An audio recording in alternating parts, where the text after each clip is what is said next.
Beberapa hari berlalu dengan tenang, hingga minggu pun berganti menjadi bulan. Tidak ada kejadian apapun yang terjadi. Seolah tidak pernah terjadi apapun sebelumnya. Hingga hampir saja Raina maupun Kenrick melupakan teror yang pernah mereka alami sebelumnya. Kau sudah bangun. Kenrick mencium pipi Raina ketika wanita itu turun ke dapur. Kau memasak. Apa yang kau masak, sayang? Wanita itu bertanya sambil melongok ke arah hasil masakan Kenrick. Pancake. Raina menghela napas ketika melihat pancake hasil karya suaminya. Pancake itu berwarna hitam legam meski di atasnya sudah dilumuri madu. Wanita itu menatap datar pada Kenrick yang terlihat kikuk. Maaf, sedikit gosong. Kau kan tahu aku tidak bisa memasak. Dapur bukan pekerjaanku. Tapi aku berusaha membuatkan sarapan untukmu, elak Kenrick mendahului sebelum Raina menyemburkan tawa melihat hasil masakannya. Aku tahu. Aku yang salah di sini, sayang. Aku yang bangun kesiangan, sesal Raina sembari menyajikan pancake gosong itu pada piring Kenrick dan piringnya. Serius, kita akan memakan makanan gosong ini. Aku bisa meminta Koki untuk memasaknya lagi. Bagaimana? Tanya Kenrick hati-hati pada Raina yang kembali menuangkan beberapa sendok gula dan madu lagi di atas pancake-nya. Tidak perlu. Apa kamu lupa? Bukankah kamu yang meminta semua pelayan untuk libur beberapa hari? Karena kita masih masa-masa honeymoon. Kita kan bisa delivery, sayang. Kita tidak harus memakan makanan yang akan membuat kita sakit, Pak. Kenrick tidak melanjutkan kalimatnya saat mendapati delikan tajam dari Raina. Aku ingin memakan hasil masakan suamiku. Oke. Jika kau memakannya, aku juga akan memakannya, lanjut Kenrick dengan nada sesal di hatinya. Dia ingin memberikan kejutan, tapi malah dirinya yang terkejut. Dengan ragu-ragu, Kenrick mulai memotong pancake hitam manisnya. Pria itu tahu, istrinya sedang mengerjainya. Mana mungkin istrinya yang sangat memperhatikan kebersihan itu bersedia memakan hasil masakannya yang gagal. Namun herannya, Raina melakukannya. Kenrick memperhatikan Raina yang tengah memakan pancake-nya dengan tenang, seperti tidak terpengaruh oleh rasa pahit akibat bagian luar dan dalam pancake yang hangus. Apa mungkin setelah ditaburi oleh madu, rasa pahitnya kalah oleh rasa manis dari madu? Bagaikan makan madu dan racun sekaligus, Kenrick mulai memakan pancake-nya dalam satu irisan besar agar cepat habis dan dia tidak lagi tersiksa dengan racun yang dilumuri madu.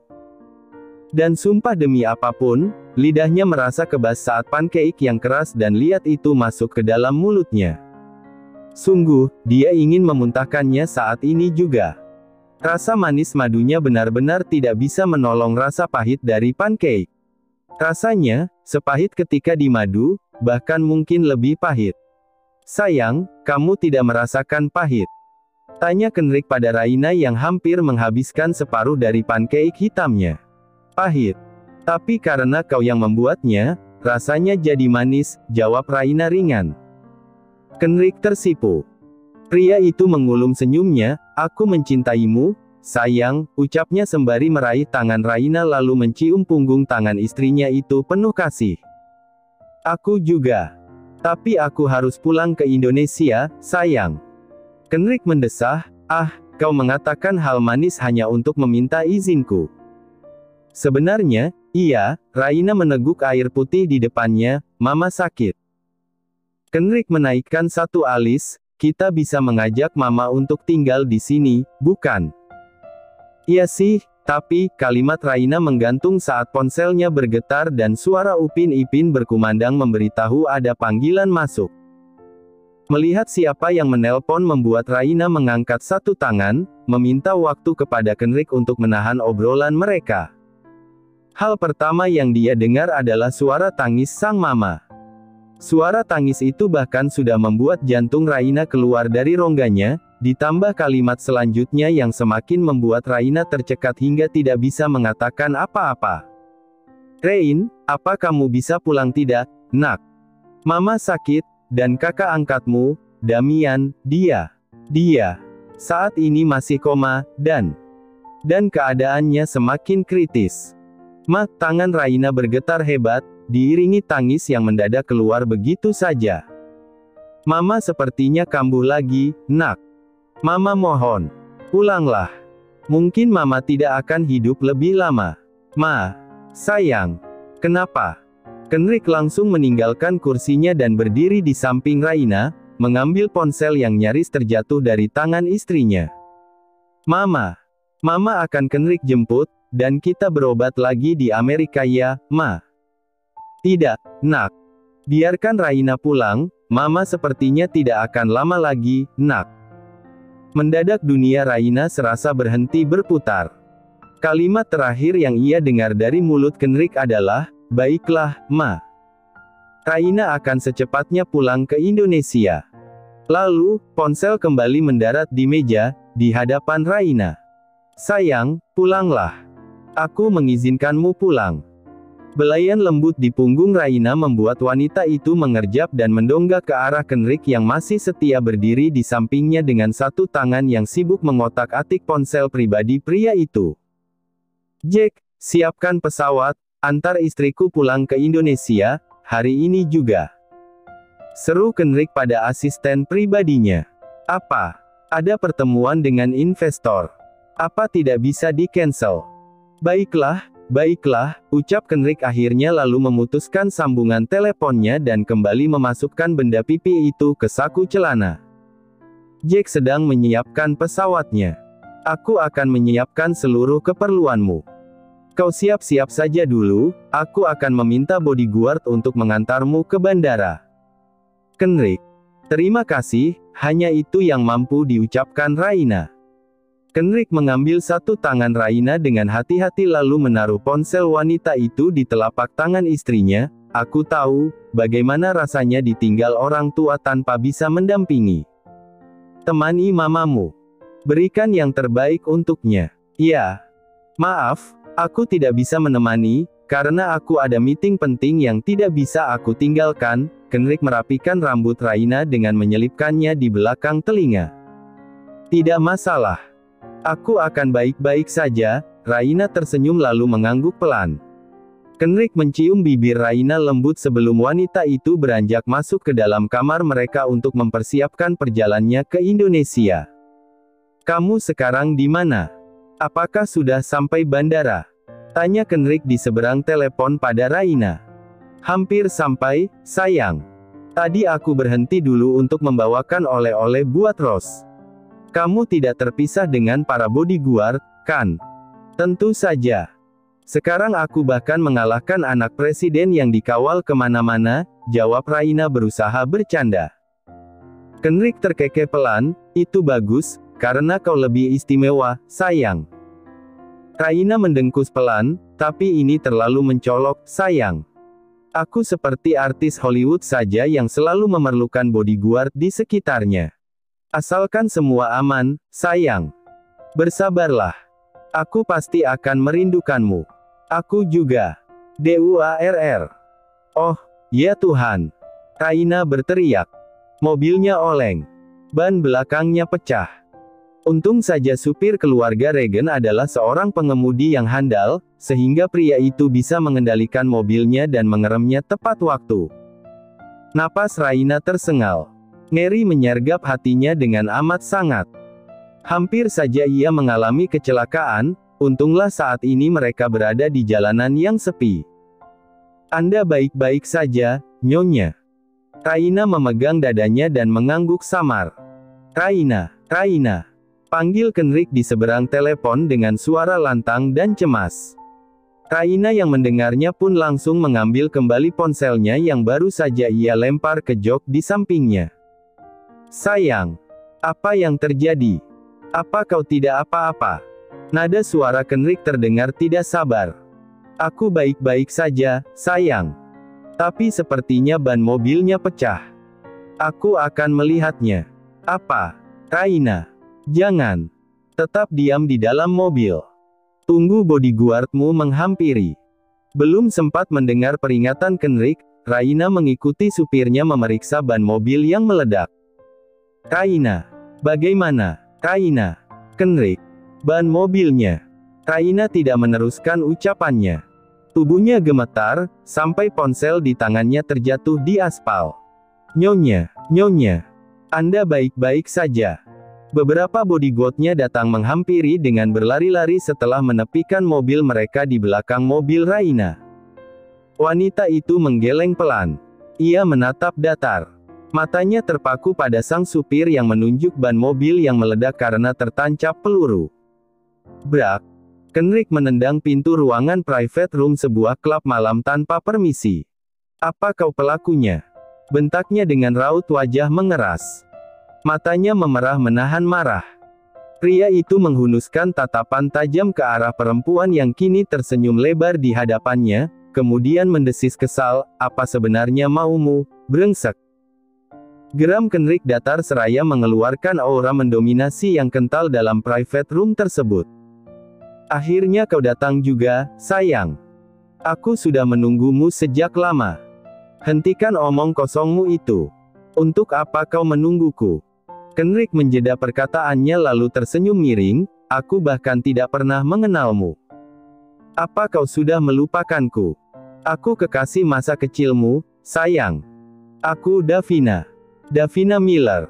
Kenrik masih saja menyunggingkan senyuman miringnya sembari melangkahkan kaki menghampiri Davina. Ia bergidik jijik ketika melihat wanita itu terlihat semeringah dengan kedatangannya. Aku sudah mengundangmu sejak lama, sayang. Baru sekarang kau memenuhi undanganku. Bagaimana? Apa kau menyukai kejutanku? Kau yang melakukan teror murahan ini. Kenrik melemparkan foto Raina dan sang mama yang berlumuran darah di dalam plastik bening ke atas meja Davina, sebelum mendudukkan dirinya di seberang meja wanita itu. Kau juga yang telah menyuruh anak buahmu menembak ban mobil istriku hari ini. Bukan. Kenapa kau menuduhku seperti itu, sayang? Rafael Miller terlalu feminin jika harus melakukan teror murahan seperti itu. Maka dapat disimpulkan bahwa pelaku utama peneror istriku itu adalah kau. Ucap Kenrik sembari menunjuk wajah wanita yang sedang tersenyum menggoda di depannya saat ini. Kau memang pintar. Ah, aku kecewa. Aku pikir kau datang memenuhi undanganku karena kau akan menerima tawaranku, sayang. Kau akan tinggalkan istrimu lalu menikah denganku. Tapi ternyata, kau malah mengkhawatirkan jalan kecilmu itu. Dan itu semakin membuatku marah. Sayang sekali, aku sudah menikah, dan aku tidak berminat menikahi dirimu. Jadi lupakan keinginanmu itu. Aku tidak akan menyerah. Aku akan terus menghancurkan siapapun yang dekat denganmu. Jadi kau menggakui, kau yang melakukan teror murahan itu. Bibir mereka semerah darah dan raut wajah cantik itu mengubah tawanya menjadi senyuman kecut, jika aku yang melakukannya, lalu kau mau apa? Ucap Davina sejurus kemudian. Kenrik tidak langsung menjawab. Ia mengambil sebungkus rokok dan korek pematiknya dari saku jasnya. Pria itu lalu mengambil satu batang rokok kemudian menyalakannya. Apa aku boleh merokok? Tanyanya sambil menaruh bungkus rokok dan pemantiknya di atas meja. Kau bahkan sudah menyalakan rokokmu, sayang, balas Davina sarkas. Biasanya wanita tidak suka pria yang merokok, Kenrik membalas acuh tak acuh. Lalu dengan gerakan arogan pria itu menghisap rokoknya kemudian menghembuskan asapnya dengan keras dan mengarahkannya tepat ke wajah Davina. Dulu kau tidak merokok, sayang. Kau memperhatikan aku. Aku selalu memperhatikanmu. Oh, aku sangat tersanjung. Tapi sayangnya aku tidak suka kau perhatikan. Davina tertawa, oh. Demi Tuhan, sayang. Aku tidak peduli kau suka atau tidak. Tapi aku akan tetap melakukannya. Kenrik menyeringai sembari menghisap rokoknya kembali, jangan sebut nama Tuhan. Aku yakin, Tuhan juga muak dengan perilakumu. Kau sangat kasar, sayang. Tapi aku suka, Davina mempermainkan bibir merah meronanya membuat Kenrik bergidik jijik. Jangan melakukan sesuatu yang sia-sia. Kau tidak bisa melarangku, Kenrik sayang. Davina menjeda kalimatnya, aku akan tetap melakukan apapun yang aku suka termasuk meneror istrimu. Jika kau mengganggu istriku sekali lagi, maka kau akan berurusan denganku, ucap Kenrick kemudian menatap serius pada wanita itu. Davina lagi-lagi tertawa, apa yang bisa kau lakukan padaku, sayang? Kau tidak akan bisa menyentuhku. Menentangku sama saja dengan menentang ayahku. Kau memang berkuasa di sini, tapi itu tidak cukup kuat untuk melawan kami. Kau terlalu naif, Davina. Bahkan Juan Miller saja bisa mati terbunuh hanya karena seorang Alexander. Tidak mustahil jika Raphael Miller akan menyusulnya pergi ke alam baka. Harus aku ingatkan, aku tidak akan pernah mundur darinya hanya karena teror murahan darimu. Aku mencintainya. Harus kau ingat itu. Kenrick mengepalkan kedua tangannya di atas meja, kedua manik birunya berkilat menatap Davina. Dulu mungkin aku lalai melindungi keluargaku dari orang-orang yang haus kekuasaan seperti kalian. Sekarang tidak akan pernah terjadi lagi. Jika perlu, aku akan mencurahkan seluruh hidupku untuk melindungi Raina. Ku harap kau mengerti dan jangan pernah mengganggu kami lagi. Jangan membuang waktumu hanya untuk mengejar ambisimu menikah denganku. Jika memang kekuasaan dan kekayaan adalah hal yang terpenting buatmu, kau carilah pria yang sejalan denganmu karena aku benar-benar tidak cocok dengan kalian. Davina terdiam sejenak sebelum bersuara, wanita itu menelan salivannya dengan kasar. Kau salah, Kenrick. Aku mencintamu. Aku sangat mencintaimu. Dari dulu hingga sekarang cintaku tidak pernah berubah. Apa kau tidak pernah merasakannya? Mata Davina mulai terlihat berkaca-kaca. Wanita itu berusaha sekuat tenaga menahan tangis karena penolakan Kenrick. Entah air mata buaya ataukah air mata yang sesungguhnya, Kenrick tidak peduli. Yang jelas, dirinya hanya ingin, Davina mengerti, jika dia tidak pernah mencintai wanita itu, sejak dulu hingga sekarang, karena cintanya hanya untuk Raina, istrinya. Kau pikir aku tidak menikah sampai sekarang untuk apa? Untuk menunggumu menoleh kepadaku, Kenrick. Aku bisa saja menoleh dengan pria lain jika memang tujuanku adalah kekuasaan semata. Aku juga bisa menikah dengan pria yang kaya jika tujuanku hanya kekayaan. Masih banyak kelompok mafia yang lebih berkuasa dari Juan Miller, pamanku, juga masih banyak pengusaha yang kaya dari dirimu. Tapi aku tidak melakukannya, karena aku menunggumu. Selalu begitu setiap detiknya. Aku menunggumu, Kenrick. Kenrick menghela napas dengan berat lalu mematikan rokoknya. Berhentilah, Davina. Apa yang kau lakukan, dan apa yang kau rasakan padaku itu akan membuat hati dan perasaanmu lelah. Cinta tidak bisa dipaksakan. Dan jangan pernah menyia-nyiakan sisa hidupmu dengan menungguku. Karena aku sudah mantap dengan pilihanku saat ini. Percayalah, kau juga akan menemukan pria yang tepat untukmu. Kenrick bangkit berdiri lalu beranjak pergi dari ruangan Davina tanpa menunggu respon selanjutnya dari wanita itu. Ketika menutup pintu ruangan itu, Kenrick mendengar suara benda pecah menghantam dinding, teriakan, dan juga makian. Bahkan sumpah serapah yang ditujukan kepadanya. Tapi Kenrick tidak berniat untuk kembali meski hanya sekadar untuk memberikan rasa simpati. Pria itu berjalan gontai menuju basement tempat mobilnya diparkir. Mungkin sekarang Raina sudah berada di bandara. Ia bisa sedikit tenang karena Jack sendiri yang akan memastikan keselamatan istrinya. Sedangkan dirinya, ia terpaksa menyerahkan perlindungan Raina kepada Jack karena ada meeting penting yang tidak bisa ia tinggalkan. Namun, begitu Davina mengiriminya pesan dan memintanya datang ke tempat wanita itu, mau tak mau Kenrick harus segera datang dan menyelesaikan semuanya. Berharap wanita itu segera menyerah atau jika tidak, mungkin dia akan secepatnya meminta bantuan Elle dan juga Ed. Beberapa tahun yang lalu, ayah Elle yang membunuh bos dari segala bos, Juan Miller. Mungkin sekarang, keberadaan Alexander akan membuat Raphael berpikir ribuan kali untuk membuat masalah dengan putra dari Taipan kaya itu, Adelard Alexander Jr. Malik. Kenrick menghela napas panjang saat membuka pintu mobilnya lalu menghempaskan punggungnya pada jok mobil mewahnya. Terdengar bunyi panggilan ponsel di saku jasnya lalu ia merogoh saku jasnya untuk mengambil ponselnya yang bergetar sejak tadi. Jack. Dengan cepat Kenrick segera menggeser tombol hijau untuk menerima panggilan dari orang kepercayaannya itu. "Sir, saya menelpon Anda sejak tadi," terdengar suara panik Jack yang langsung membuat jantung Kenrick berdegup dengan kencang. "Ada apa? Apakah ada sesuatu yang terjadi?" tanya Kenrick dengan panik. "Nyonya kecelakaan di bandara," papan nama sebuah food court tiba-tiba jatuh dan... "Apa? Di mana dia sekarang?" tanya Kenrick memotong ucapan Jack. "Di rumah sakit." "Ya Tuhan," Kenrick langsung melempar ponselnya pada jok di sampingnya. Kemudian ia menekan tombol start mobilnya lalu melajukan mobil sport itu seperti orang kesetanan.